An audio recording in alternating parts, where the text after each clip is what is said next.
घर राम भजन ना हो, निमिया पाही के घर जाइए, जा घर राम भजन ना हो।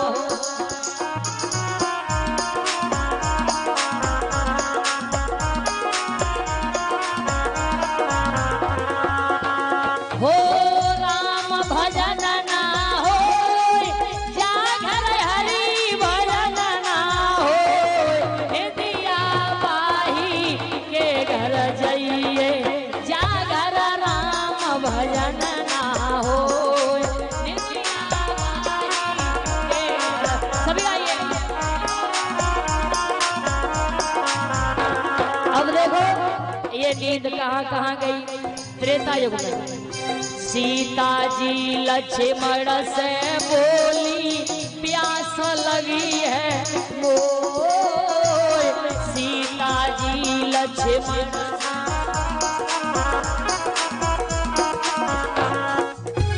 हो, लक्ष्मण जी दोनों पानी लेना गए, सीता जी गई सोए, निमिया पाही के घर जाइए, जा भजन ना हो। सभी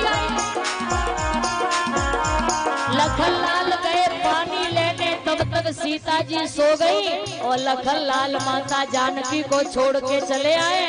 और वही बात पार्वती शंकर से बोली, कथा सुनाई दे को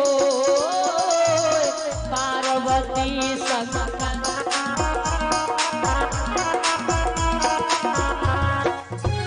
हो भोले बाबा कथा सुनाई, दोनों पार्वती गई सोए, निमिया पाही के घर जाइए, जा घर राम भजन ना हो।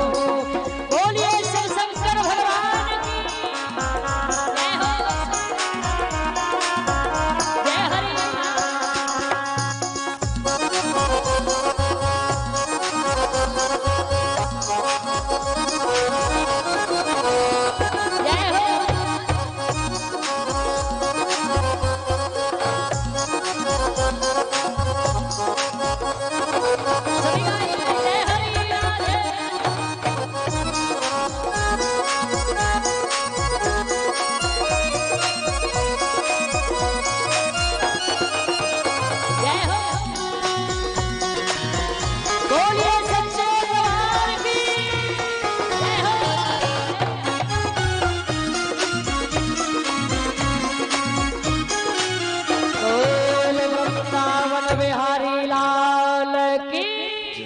हर हर महादेव।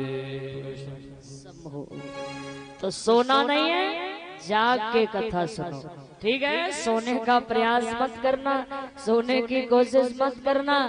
सो जाओगी तो पड़ोसन अमर हो जाएगी, कथा सुन लेगी तो ध्यान जाग के कथा सुनो।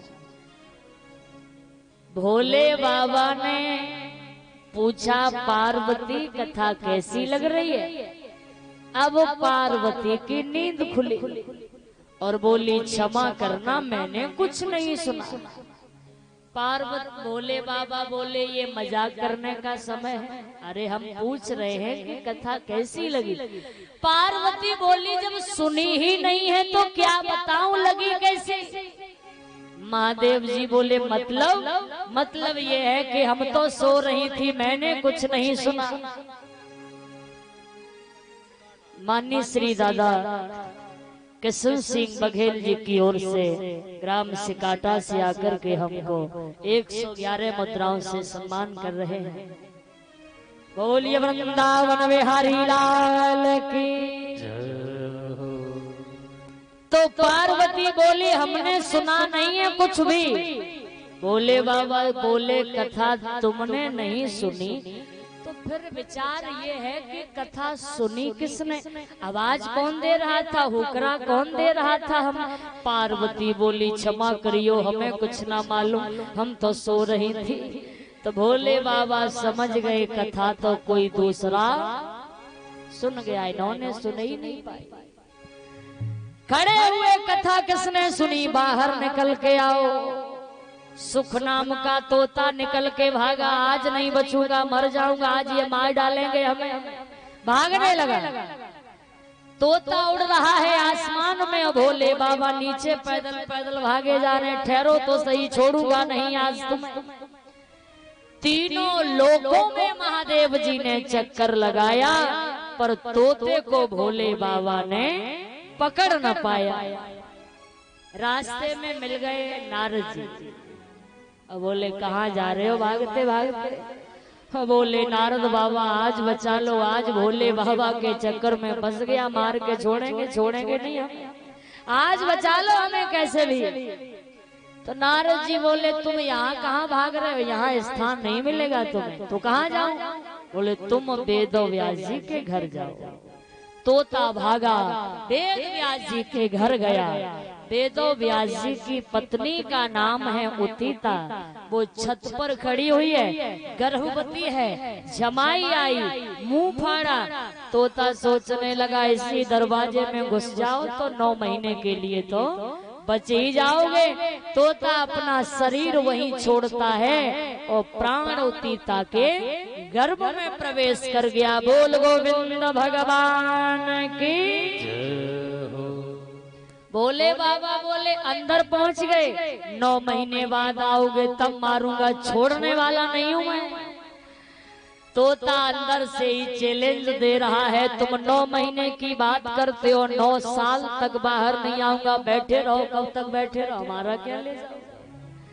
तोता बोला 9 साल तक बाहर नहीं आऊंगा मैं। बोले बाबा बैठ गए, कभी तो आएगा निकल के, मार के ही जाऊंगा। और ज्यादा नहीं 6 महीने हो पाए थे, श्री वेद व्यास जी का वहाँ पधार्पण हुआ। भोले बाबा को देखा, हाथ जोड़ के प्रणाम किया। बोले क्या आज कैसे घूम पड़े, आज कैसे घूम पड़े। भोलेनाथ बोले तुम्हारे घर में चोर घुसा, उसको पकड़ने आया हूँ मैं। मेरे घर में चोर कैसे। सारी कहानी महादेव जी ने बता दी। ऐसे ऐसे अमर कथा सुना रहा था। तोता अमर हो गया, अब उससे कोई माँ वो मर नहीं सकता, मैं उसे छोड़ूंगा नहीं। वेदो व्यास जी बोले हमें लग रहा है कि तुम नशे में घूम रहे हो। जब देखो तुम नशे में ही घूमते हो, भांग का नशा करते हो, तो ध्यान भी तो रखा करो, कह क्या रहे हो। महादेव जी बोले नशा करते हैं पर होश हमें रहता है पूरा। वेदो व्यास जी बोले आपको होश नहीं है। क्यों? अगर होश होता तो ये बावलेपन की बात ही न करते। क्यों? तब वेदो व्यास जी ने कहा तुम ही तो कह रहे हो कि तोते ने अमर कथा सुनी, आप ही कह रहे हो कि उसे कोई मार नहीं सकता, आप ही कह रहे हो कि तुम उसको छोड़ोगे नहीं। अब जो अमर ही हो गया हो तो उसे कैसे मार पाएंगे आप महादेव जी, सोचा है कभी? भोले बाबा ने कहा तुम ठीक कह रहे हो, मैं तो उसको मार ही नहीं सकता क्योंकि वो अमर हो चुका है। यूं ही अपना समय बर्बाद कर दिया। 6 महीने का त्रिशूल उठाया, डमरू उठाया, प्राण दान देकर के महादेव जी वहां से चले आए। इधर 1 साल हो गई, 2 साल हो गई, 4 साल हो गई, 6 साल हो गई, 10 साल हो गई।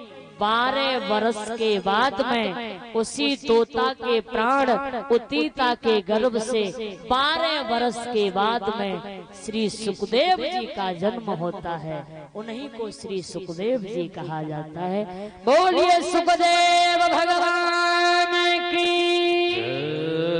तो 12 वर्ष के बाद में सुखदेव जी का जन्म हुआ। जन्म लिया तब छोटे थे, जमीन पर गिरते ही 12 वर्ष के बनके खड़े हो गए। अमर कथा कहीं सीखने नहीं जानी थी, माँ के गर्भ में आने से पहले ही सीख लिया था भोले बाबा से।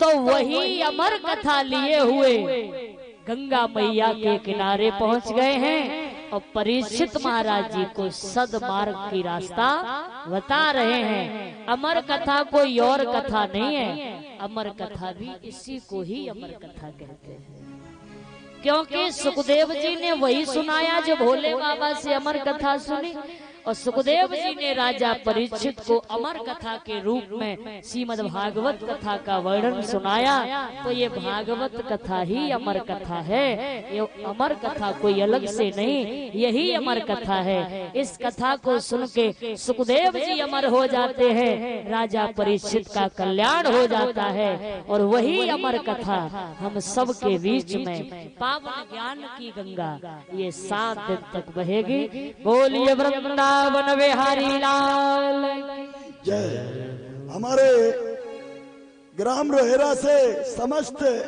बघेल समाज की जो बुजुर्ग और युवा टीम कमेटी आई है, वो बहन जी का स्वागत सम्मान करेंगे सभी मिलकर। और ये दान भी लिया है प्रेम बाबा के लिए 32,200 रुपए, तालियों से स्वागत करें। और 5 कुंटल गेहूं और बहन जी के लिए लिफाफा में सभी लोग बधाई देंगे। अरे माला पहराइए, आप टाइम देंगे, माला पहराइए तत्काल में।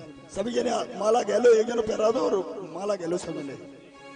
और हमारे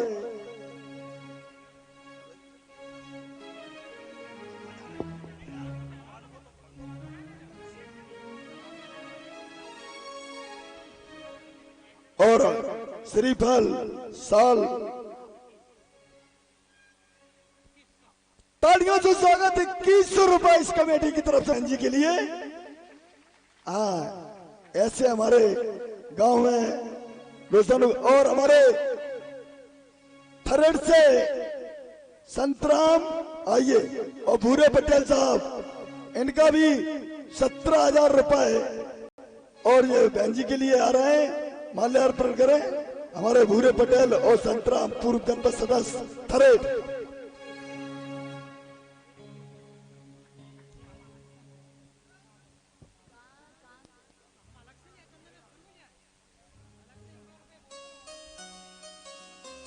और ये आप देख रहे हैं ग्राम रोहिरा से आकर के समस्त सज्जनों के हमको ये फूल माला पहनाकर 2101 मुद्राओं से सम्मान कर रहे हैं। आइए एक बार जोरदार ताली के साथ में आप ऐसे सभी स्वागतकर्ताओं का स्वागत सम्मान करिए और भगवान से आशीर्वाद की कामना करते हुए बोलिए वृंदावन बिहारी लाल की।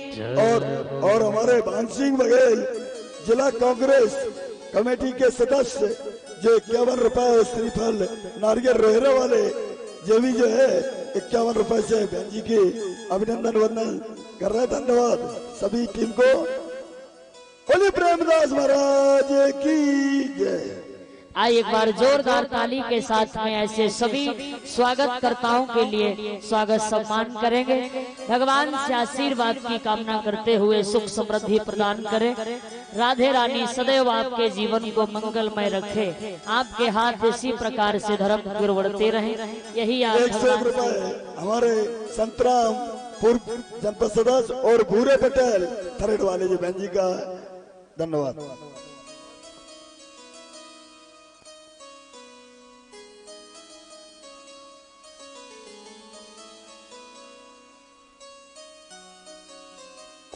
बोलिए भक्त वत्सल भगवान की।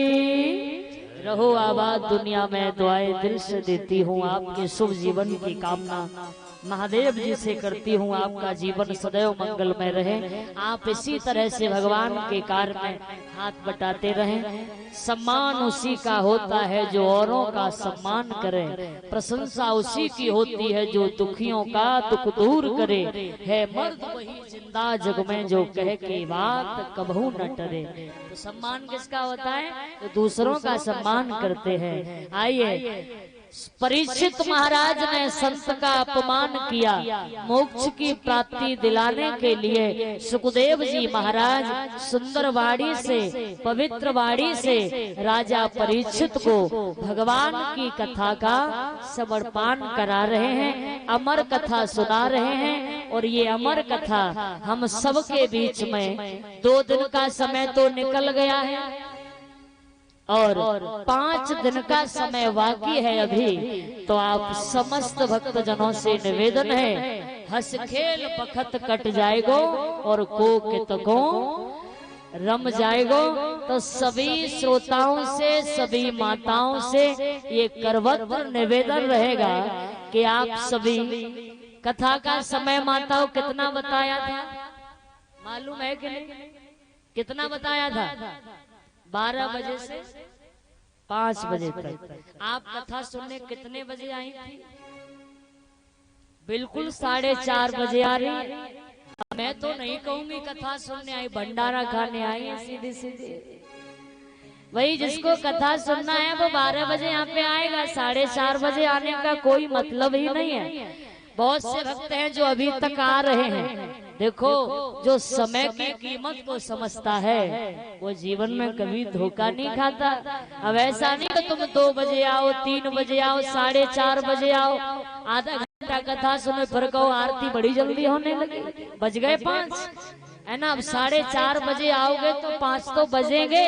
तो सभी माताओं से मेरा निवेदन है, मैं यहाँ 1 बजे आई थी तो बहुत से भक्त यहाँ पर नहीं थे, बहुत से भक्त बाद में आए। तो ऐसा ना हो, आपको 12 बजे का समय दिया गया है तो आप सभी को यहाँ 12 बजे उपस्थित होना है। भंडारा खाने आओ तो फिर 5 बजे के बाद ही आना, कोई मतलब ही नहीं कथा में आने का, है ना।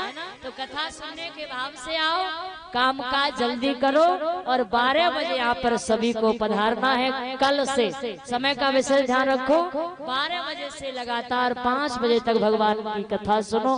5 बजने वाले हैं और आरती का समय होने वाला है। समस्त श्रोता जन, सभी माताएं, सभी श्रोता बंधु, कल माताएं सभी अपने अपने पड़ोसन को भी लेके आना है और आप भी अपने अपने पड़ोसियों को लेके आना। भारी से भारी भीड़ में आओ। आप लोग ज्यादा आओगे तो थोड़ा हमको भी अच्छा लगेगा।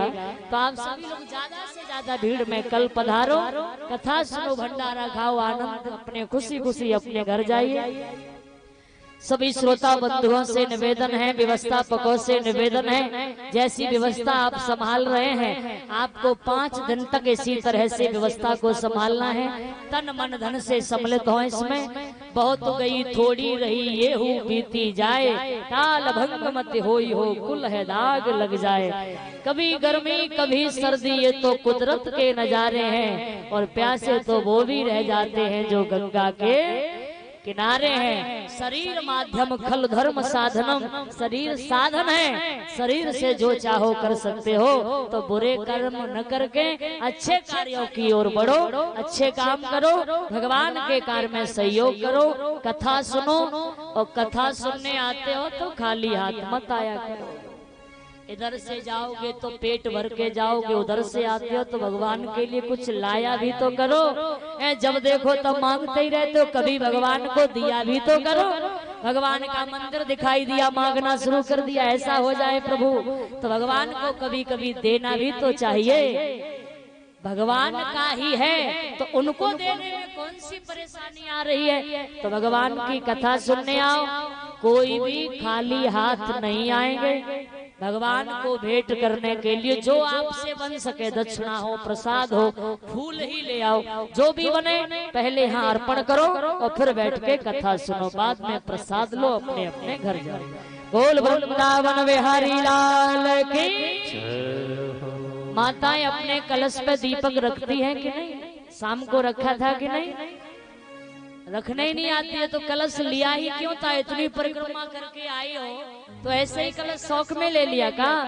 इन कलश में 33 कोटि देवताओं का वास होता है, जो जल यात्रा करके आप सभी कल आए थे। तो इसका पूजन करो, अपने अपने कलश का पूजन करिए, शाम को कीर्तन भजन किया करो जब दीपक रखने आती हो तो।